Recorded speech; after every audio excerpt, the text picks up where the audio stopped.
அஸ்ஸலாமு அலைக்கும் foodies, welcome to அலிஜாஸ் kitchen. இன்றைக்கி நம்ம காஜு சிக்கன் எப்படி பண்ணலான்னு பார்க்கலாமா? வாங்க வீடியோக்குள்ளே போகலாம். அதுக்கு தேவையானது ஒரு 800 கிராம் சிக்கன், ஒரு கைப்பிடி அளவு புதினா, கொஞ்சமாக மல்லித்தழை, 2 கொத்து கருவேப்பிலை, ஒரு 3 வெங்காயம், ஒரு 2 தக்காளி, பச்சை மிளகாய் ஒரு 10 12. இப்போது வெங்காயம் தக்காளி எல்லாத்தையும் பொடியாக நறுக்கிடலாம். அதே மாதிரி பச்சை மிளகாவை நடுவில் கட் பண்ணிக்கிடலாம். ஒரு 80லேருந்து 100 கிராம் முந்திரி, ஒரு 2 ஸ்பூன் சிக்கன் மசாலா, அரை ஸ்பூன் மஞ்சள் தூள், 1 ஸ்பூன் காரம். இப்போ நம்ம அரை மூடி தேங்காய் எடுத்தோம்ல, அந்த அரை மூடி தேங்காவை நல்லா கட்டியாக ஆட்டி கட்டியான பால் எடுத்து வச்சுக்கிறணும். இப்போ ஸ்டவ்வில் கடாயை வச்சுட்டு ஒரு ஸ்பூன் நெய் விட்டுக்கிறலாம். நெய் சூடாயிருச்சு. இப்போ நம்ம அதில் வந்து முந்திரியை வறுத்து எடுத்துக்கிறலாம். லோ ஃப்ளேம்லேயே வச்சு வறுக்கணும். வறுத்து எடுத்துக்கிறலாம். முந்திரி வறுத்து வந்துருச்சு. இப்போ எடுத்துடலாம் ஒரு கிண்ணத்தில். எடுத்து வச்சதுக்கப்புறமா நம்மளுக்கு சிக்கனுக்கு எவ்வளோ தேவையோ அவ்வளோ ஆயில் விட்டுக்கிறலாம். ஆயில் சூடானதும் நம்ம கட் பண்ணி வச்சுருக்க வெங்காயத்தையும் அதில் போட்டுடலாம். போட்டு வேக விடலாம் கொஞ்சம் நேரம். வெங்காயம் கொஞ்சம் நேரம் வெந்ததுக்கப்புறமா நம்ம எடுத்து வச்சிருந்த 2 கொத்து கருவேப்பிலையும் அதில் போட்டுடலாம். போட்டுட்டு நல்லா பொன்னிறமாக வர்ற வரைக்கும் நல்லா வதக்கி விடலாம். நல்லா பொன்னிறமாக வதங்கி வரட்டும். மீடியம் ஃப்ளேம்லேயே வச்சு வதக்கணும். நல்லா பொன்னிறமாக வதங்கி வந்துருச்சு. இப்போ வந்து நம்ம கட் பண்ணி வச்சுருக்க டமாட்டா, பச்சை மிளகாய், புதினா எல்லாத்தையுமே அதில் போட்டுடலாம்.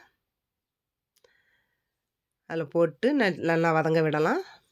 தக்காளி சீக்கிரமாக வெந்து வரணும்னா இப்போ நம்ம சிக்கனுக்கு எவ்வளோ சால்ட்டு தேவையோ அவ்வளோ சால்ட்டு, ஒரு ஸ்பூன் சால்ட் அதில் போட்டு நல்லா தக்காளி வதங்கி வரட்டும். நல்லா வதக்கி விடலாம். தக்காளி வதங்கி வந்துருச்சு. இப்போ ஒரு 2 ஸ்பூன் சில்லி சாஸ் அதில் எடுத்து ஊற்றிடலாம். ஊற்றிட்டு நம்ம சிக்கன் மசாலா, மஞ்சள் தூள் இதையும் போட்டு நல்லா பச்சை ஸ்மெல்லு போகிற அளவுக்கு நல்லா வதக்கி விடலாம். நல்லா பச்சை ஸ்மெல் போகட்டும். வதங்கி வந்துருச்சு. இப்போ நம்ம எடுத்து வச்சுருக்க காரத்தையும் அதில் போட்டுடலாம். போட்டு அதையும் ஒரு முறை நல்லா வதக்கிடலாம்.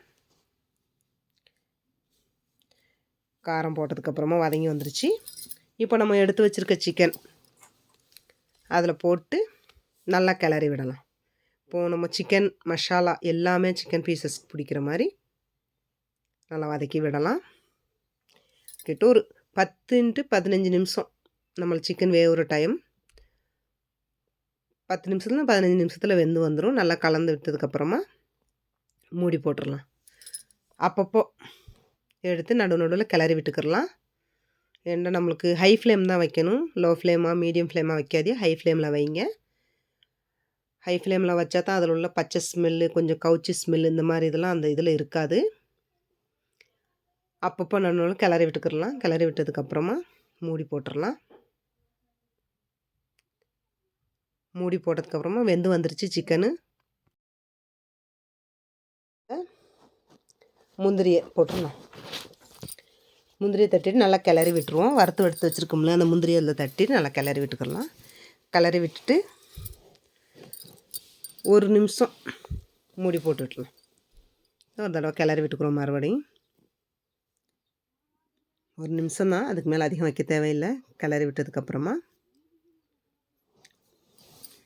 நம்ம இப்போது கட் பண்ணி வச்சுருக்க மல்லித்தலையை அதில் தூவி விட்டுடலாம். தூவி விட்டுட்டு நல்லா ஒன்று சேர நல்லா கிளறி விடுவோம். நல்லா கிளறி விட்டதுக்கப்புறமா இப்போ நம்ம எடுத்து வச்சுருக்கோம்ல தேங்காய் பால், அதையும் அதில் ஊற்றிடலாம். ஊற்றிட்டு நல்லா ஒரு முறை மிக்ஸ் ஆகிற மாதிரி சிக்கனு, அந்த தேங்காய் பால் எல்லாமே நல்லா மிக்ஸ் ஆகிற மாதிரி நல்லா கிளறி விடுவோம். கிளறி விட்டதுக்கப்புறமா லைட்டாக ஒரு கொதி வர்ற மாதிரி, ரொம்ப நேரம் தேங்காய் பால் ஊற்றி ரொம்ப நேரம் கொதிக்க விடக்கூடாது. லைட்டாக ஒரு கொதி வரணும். கொதி வந்ததும் ஸ்டவ் ஆஃப் பண்ணிடலாம். அவ்வளோதாங்க, காஜு சிக்கன் ரெடி. நீங்களும் ஒரு முறை ட்ரை பண்ணுங்கள். எப்படி வந்துச்சுன்னு எனக்கு காமெண்ட்டில் வைங்க. என்னுடைய வீடியோஸ் உங்களுக்கு பிடிச்சிருந்தா லைக் பண்ணுங்கள், ஷேர் பண்ணுங்கள், சப்ஸ்கிரைப் பண்ணுங்கள், பெல் ஐக்கானை கிளிக் பண்ணுங்கள். மறக்காமல் உங்கள் ஃப்ரெண்ட்ஸ் அண்ட் ஃபேமிலிக்கு ஷேர் பண்ணிடுங்க. அவ்வளோதாங்க, முந்திரி கோழிக்கறி ரெடி. நீங்களும் ஒரு முறை ட்ரை பண்ணி எப்படி வந்துச்சுன்னு எனக்கு காமெண்ட்டில் வைங்க. நம்மளுக்கு என்ன சிக்கன் பண்ண தெரியாதான்னு நிறையா பேர் நினப்பில் ஓடுதில். ஓடட்டும், ஓடட்டும். எப்படின்னா, இது இப்போ நம்ம காலேஜ் டேஸ் முடிஞ்ச உடனேயே கல்யாணம். அதுகளுக்கு நெறைய பேத்துக்கு சமையல் தெரியாது. இப்போ நம்மள விட சமையல் தெரிஞ்சவங்க அதிகமான பேர் இருக்கத்தான் செய்றாங்க. ஆனா, இந்த வீடியோஸ் எதுக்கு நம்ம போடுறோம்டா, இப்போ பிடிச்சவங்க பார்க்கலாம். பிடிக்காதவங்க ஸ்கிப் பண்ணிக்கிடுங்க. ஏன்னா, அந்த காலேஜ் டேஸ் முடிஞ்ச உடனே கல்யாணம் முடிச்சுட்டு அவங்களுக்கு சமையல் தெரியாது. அந்த மாரி அவங்களுக்கு தான் இந்த வீடியோ.